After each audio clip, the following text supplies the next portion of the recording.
som.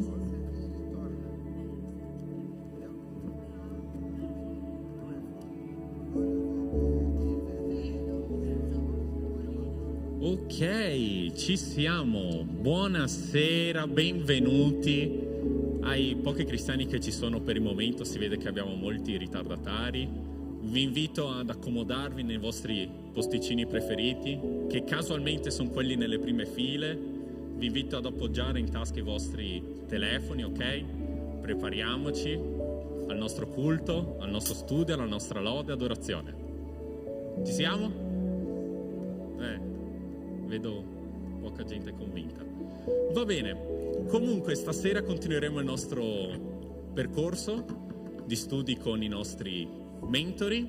Oggi in particolare parleremo di un uomo molto importante, di un uomo che si può anche un po' dire che sia la base della nostra fede, principalmente nell'Antico Testamento, ma lascerò la parola a dopo. Perciò chiedo a Monique di pregare per noi per introdurre il nostro culto.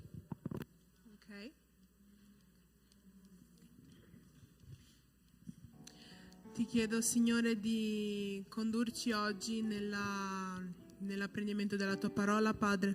Signore, ti chiedo di dirci tutto quello che vuoi, di usare, Signore, i mentori che ci hai dato, Padre, usare i pastori, usare le persone che porteranno la Tua parola, Padre, affinché che questa sia comprensibile per noi e che noi possiamo metterla in pratica nella nostra vita, Padre, per essere completamente cambiati. In nome di Gesù, amen.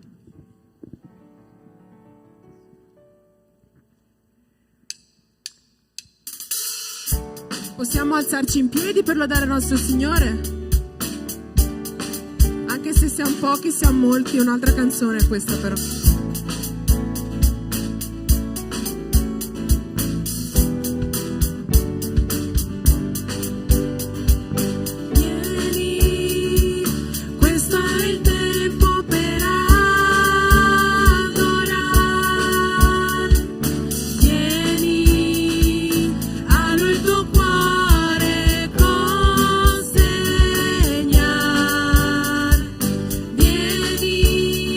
Così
voglio vederti, voglio vederti, vederti. vederti splendere, Signor, nella luce della tua gloria. Versa il tuo amore su noi, mentre cantiamo Santo, Santo. Vederti Splendere, Signor, nella luce della tua gloria. Versa il tuo amore su noi, mentre cantiamo Santo, Santo.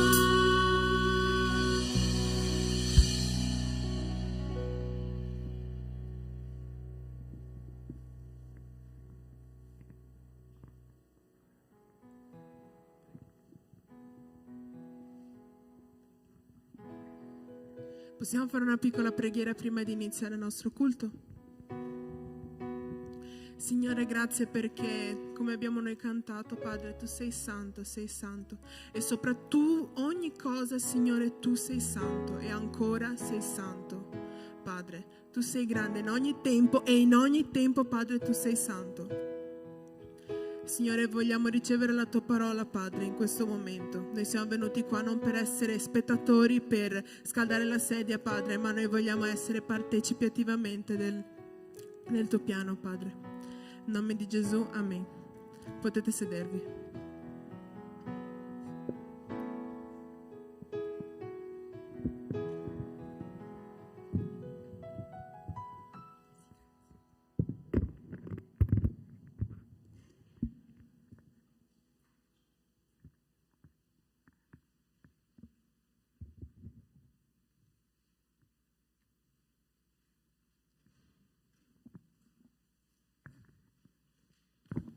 Sì, ok. Ciao a tutti. Buonasera. Buonasera. Adesso va meglio. Ok. Allora, dobbiamo questa sera meditare su un bellissimo personaggio molto famoso nella Bibbia che si chiama Abramo ed è un signore che ci ha dimostrato che cosa significa vivere per fede, no? E il nome Abramo a un certo punto della sua storia è stato trasformato in Abramo. Il nome Abramo significa padre, mentre Abramo significa padre eccelso, ok? Ossia padre della fede, padre di molte nazioni, perché lui è veramente il capostipite della fede. Ed è interessante che per fare però questo cambiamento, questa trasformazione nel nome, no? Bisognava fare una trasformazione nella sua personalità ed è questo che noi mediteremo stasera. Allora non so se hai preso la tua Bibbia, ti invito ad aprirla nel libro di Genesi e vedremo 3 punti rapidamente di cosa dobbiamo imparare da questo grande uomo di fede, no? Genesi capitolo 12, leggeremo i primi 3 versetti. Genesi 12 da 1 a 3. E dice così la parola di Dio. Il Signore disse ad Abramo: va via dal tuo paese, dai tuoi parenti e dalla casa di tuo padre, va nel paese che io ti mostrerò e io farò di te una grande nazione, ti benedirò e renderò grande il tuo nome e tu sarai fonte di benedizione. Benedirò quelli che ti benediranno e maledirò chi ti maledirà e in te saranno benedette tutte le famiglie della terra. Ossia, Abramo sarebbe stato lo strumento che Dio avrebbe usato per benedire tutte le famiglie della terra. Però lui doveva fare una cosa molto particolare. La parola di Dio, il Signore in quel momento gli ha chiesto: va via da tutte le tue sicurezze, da tutto quello che tu conosci e comincia a seguirmi, ok? Ed è interessante perché in quel tempo Abramo faceva una professione molto particolare, ossia con suo papà, secondo la tradizione ebraica, lui era un costruttore di idoli, ok? Un costruttore di idoli.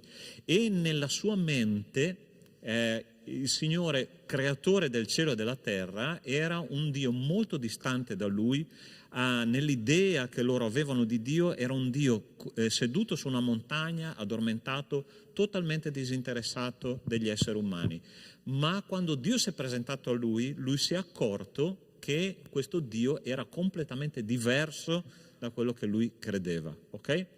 Allora, sai qual è il grande problema di tanti cristiani oggi? Non riescono a seguire pienamente il Signore perché non sanno che il Signore si interessa di tutti i dettagli delle loro vite.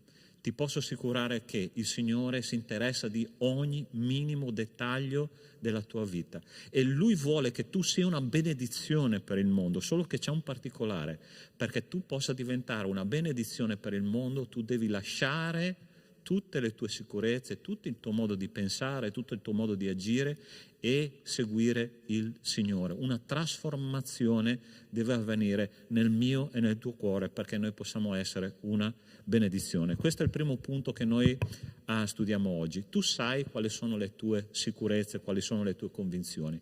Il Signore vuole aiutarti a cambiare perché tu possa essere una benedizione. C'è un secondo punto che vorrei leggere insieme a voi, si trova nel capitolo 15, versetto da 1 a 4, e dice così: dopo questi fatti la parola del Signore fu rivolta in visione ad Abramo dicendo: non temere, Abramo, io sono il tuo scudo e la tua ricompensa sarà grandissima.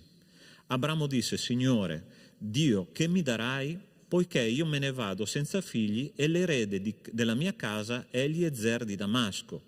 E Abramo soggiunse: tu non mi hai dato discendenza, ecco uno schiavo nato in casa mia sarà il mio erede. Allora la parola del Signore gli fu rivolta dicendo: questi non sarà tuo erede, ma colui che nascerà da te sarà tuo erede. Ossia, leggiamo anche il versetto 5 che è importante. Poi lo condusse fuori e gli disse: guarda il cielo e conta le stelle se le puoi contare. E soggiunse: tale sarà la sua discendenza. Versetto 6 dice: ed egli credette al Signore che gli contò questo come giustizia. Allora, che cosa stava succedendo lì?